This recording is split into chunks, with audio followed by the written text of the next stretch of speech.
Bismillahirrahmanirrahim. Assalamualaikum warahmatullahi wabarakatuh. Alhamdulillah, nahmaduhu wa nasta'inuhu wa nastaghfiruh wa natubu ilaih wa na'udzu billahi min syururi anfusina wa min sayyiati a'malina. May yahdihillahu fala mudilla lah wa may yudlil fala hadiya lah. Asyhadu an la ilaha illallah wahdahu la syarika lah wa asyhadu anna Muhammadan abduhu wa rasuluhu amma ba'd. Anak-anak sekalian, alhamdulillah kita panjatkan puji dan syukur kita kepada Allah atas segala nikmat dan karunia dari Allah Subhanahu wa taala. Kita kembali bertemu dan antum sekarang sudah masuk ke kelas 8. Alhamdulillah. Dan insya Allah kita akan masih bersama dalam pelajaran akhlak. Kita melanjutkan akhlak yang sudah kita pelajari di kelas 7. Insya Allah ta'ala. Pelajaran kita masih diambil dari kitab yang sama. Nah, anak-anak sekarang bisa lihat di situ kitabnya Minhajul Muslim. Kitab Minhaj al-Muslim. Kitab ini sudah diterjemahkan. Silahkan anak-anak sekalian meminta kepada orang tuanya kalau ingin memilikinya, sudah ada terjemahannya. Banyak dijual ya, baik di online ataupun offline. Banyak ya. Minhajul Muslim ya, dengan harga yang beragam dan juga dicetak dari berbagai macam percetakan. Boleh saja apa saja, silahkan cari yang paling murah, yang paling gampang begitu ya. Ditulis oleh Syekh Abu Bakar Jabir Al-Jazairi ya, rahimahullahu taala. Kitab ini kita ketahui bahwa di dalamnya terkandung masalah akidah, adab, akhlak, ibadah, dan juga muamalah. Dan untuk akhlak kita berarti ngambil hanya adab dan akhlaknya saja. Adab itu sudah kita ambil di kelas yang 7. Sekarang yang kelas 8 adalah kita ambil akhlaknya. Pada pertemuan pertama ini kita masuk ke dalam penjelasan kemuliaan akhlak. Ya. Kalau dalam kitabnya adalah husnul khuluq wa bayanuhu. Ya. Atau kita terjemahkan penjelasan kemuliaan akhlak. Ya. Akhlak yang mulia atau mulia akhlak. Ya. Jadi akhlak itu kita ketahui ada dua. Ya. Ini sudah pernah dijelaskan. Ada akhlak yang mulia, ada akhlak yang tercela. Jadi akhlak yang mahmudah, ada akhlak yang madmumah. Ya, tercela dan juga yang mulia. Ini adalah yang mulia, yang hasan atau yang husnul khuluq.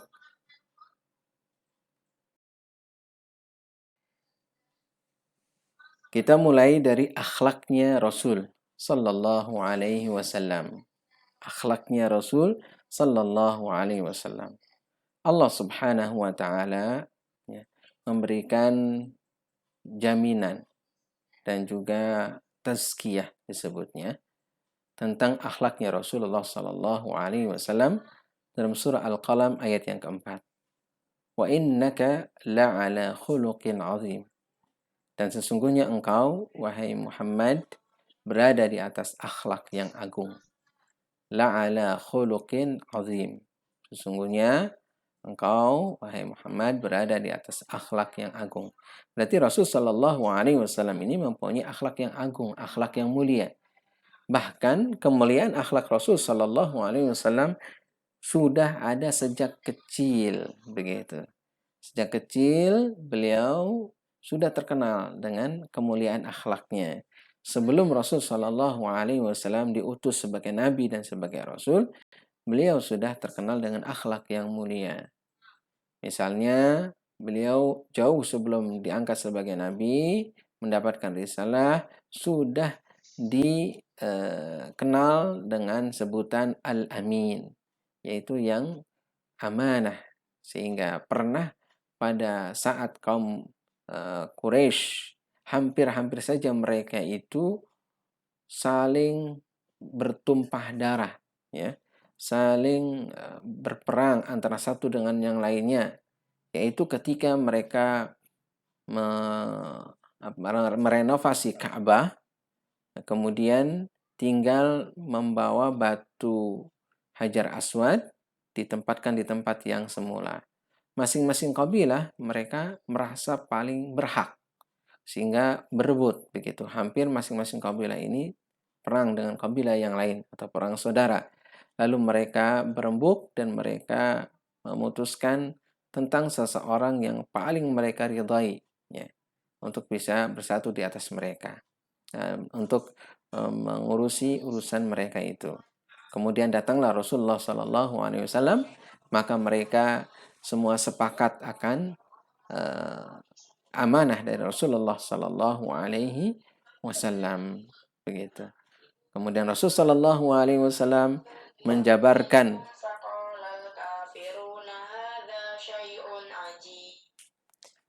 Rasulullah Sallallahu Alaihi Wasallam menjabarkan kain, kemudian masing-masing dari kepala kabilah itu memegang kain tersebut, lalu Rasul Sallallahu Alaihi Wasallam meletakkan batu Hajar Aswad di atas kain itu, dan mereka diangkat bersama-sama. Kemudian yang menaruh batu Hajar Aswad ke Ka'bah adalah Rasulullah Sallallahu Alaihi Wasallam, dan terhindarlah mereka dari perang saudara. Rasulullah Sallallahu Alaihi Wasallam juga bersabda tentang apa yang beliau dakwahkan. Ya. Beliau bersabda, "Innama bu'ithu liutammima salihal akhlaq." Aku diutus, ya, tidak lain hanyalah untuk menyempurnakan akhlak, ya, menyempurnakan kebaikan akhlak, salihal akhlak, ya, salihal akhlak, atau dalam riwayat yang lain makarimal akhlak, ya, akhlak yang mulia. Kenapa? Karena Rasul Shallallahu Alaihi Wasallam sih sudah mulia. Kemudian akhlak ini sebenarnya kemuliaannya diakui oleh semua orang, baik dia itu muslim ataupun bukan muslim, mukmin ataupun kafir, mereka semua sepakat akan kemuliaan akhlak itu. Jadi nilainya adalah universal, hampir keseluruhannya. Dan Rasul Shallallahu Alaihi Wasallam diakui kemuliaan akhlaknya baik oleh kaum mukminin ataupun oleh orang-orang kafir ataupun orang-orang munafikin ataupun orang-orang yang lainnya.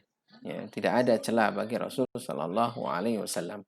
Dan kita sebagai orang-orang yang beriman diharuskan untuk mencontoh Rasulullah Sallallahu Alaihi Wasallam. Baik anak-anak sekalian, mungkin untuk pertemuan kita pertama ini cukup dulu. Insya Allah kita lanjutkan pada pertemuan yang akan datang. Masih tentang kemuliaan akhlak dan juga keutamaan-keutamaan dari akhlak yang mulia. Insya Allah ta'ala. Wassallallahu ala nabiyyina Muhammadin wa ala alihi wa sahbihi ajma'in. Subhanakallahumma bihamdika asyhadu an la ilaha illa anta astaghfiruka wa atubu ilaik. Wassalamu alaikum warahmatullahi wabarakatuh.